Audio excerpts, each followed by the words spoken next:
strictly at the 5, or like how do you kind of view him positionally? Well, tonight he'll play both the 4 and the 5. We're without Draymond and Marquise. Marquise is out, so we only have 9 guys total tonight, and so everybody's going to play significant minutes. Who's going to start for those? Loon will start at the 5, Eric at the 4, and then Jordan, D. Lee, and Andrew.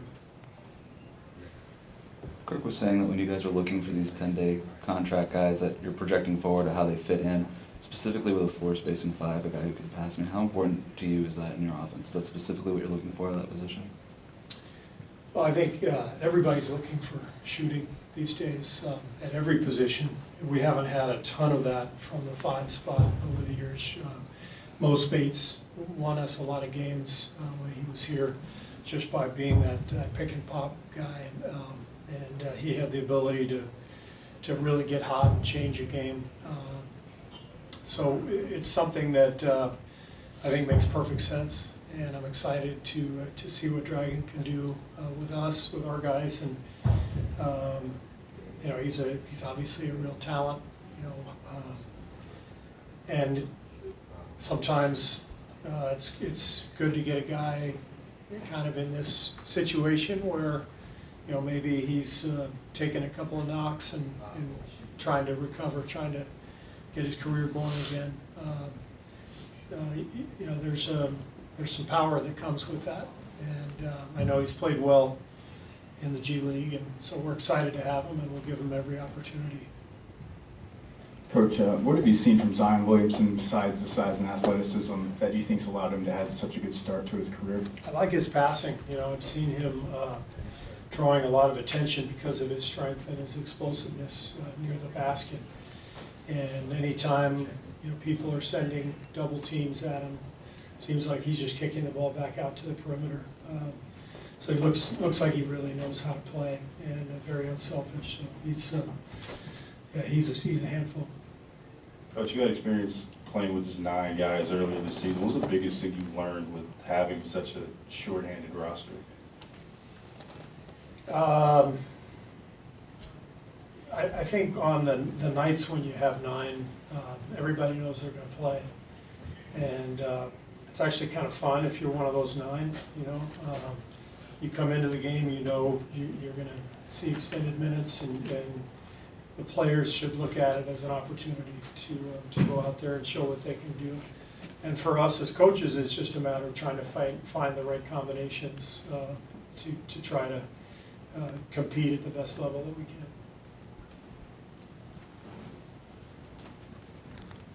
Steve, with where you are in the standings right now, are you personally taking a closer look at the college game and specific college players, or is that something that all happens for you at the end of the season? Yeah, I mean, I'm watching Arizona because that's my school, but I don't watch a ton of college games.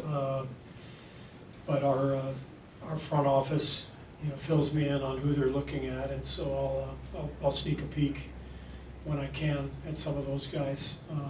Names I can't mention, otherwise I'll be fined. So it's something that I will do a lot more work on after our season is over, and we'll have a lot more time. I'll have a lot more time to do that sort of thing. But I've never really been heavily involved in that. This will be the first year that our coaching staff will have a lot of time to help with that process.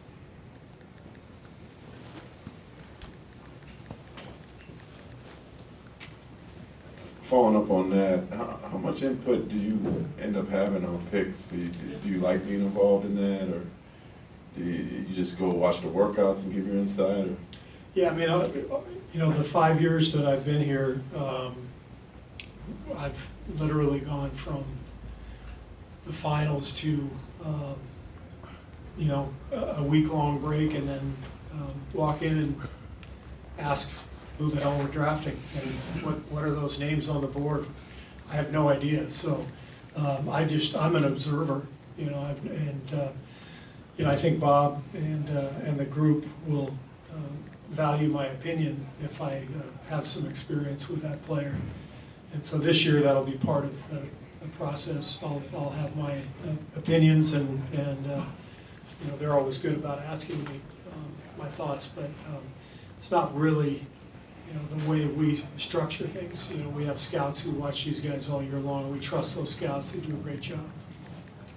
Steve, you mentioned Zion's passing and called him unselfish. The team seems like, the Pelicans seem like they're playing pretty unselfishly right now.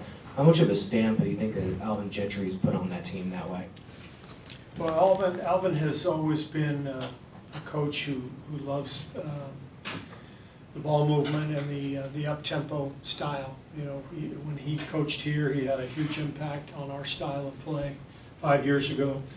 And you know, we had a lot of guys who could handle the ball and pass the ball, like to throw the ball ahead, play fast, and it was a perfect fit. So I'm seeing the result now of a roster getting healthy, and Alvin being a coach who can take advantage of that particular roster and really put them in good places, good places to succeed. So he's doing a hell of a job, and glad to see it. You know, I'm one of his biggest fans, and he deserves the success. I know it hasn't been easy the last few years, but he's withstood everything, and he's still standing, and now they're playing really well.